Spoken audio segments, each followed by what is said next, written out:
नमस्ते साथीहरु, म यो रमाइलो नेपाली गाउँमा आएको छु। आजसँग रमाइलो गर्न जाने। यो खेतको काम त सजिलो छैन है, तर रमाइलो छ। दाल भात पावर 24 आवर। वाह, कस्तो मिठो।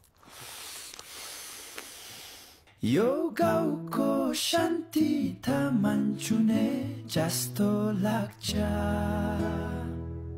नमस्ते साथीहरु, म पोखरामा छु अनि यो चाहिँ फेवा लेक। अब बोटिङ गर्न जाने हो।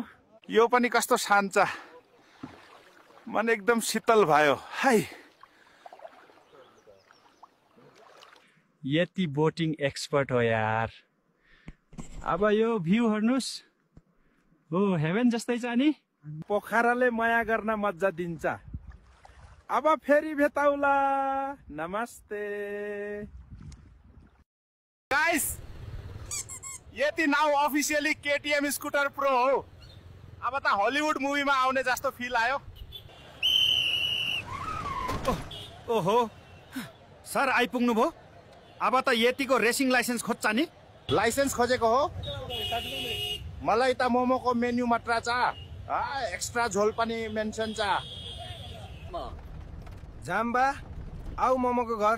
गाइस, अब त ट्राफिक अंकलको मोमो खान जानु पर्यो जस्तो छ। बाई गाइस, अब भ्लग त पुलिस स्टेसनबाट हुन्छ होला। ट्राफिक अंकलले भ्लग स्टार बनाइदिनु भो। यो हो ग्रेट वल अफ चाइना।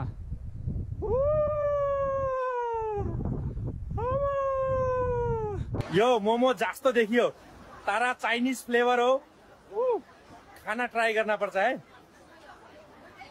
कस्तो रमाइलो लाइटिङ। यो त टिकटकको लागि पर्फेक्ट छ। चिनाको मान्छेहरू पनि रमाइलो गर्न साथी जस्तै हो नि।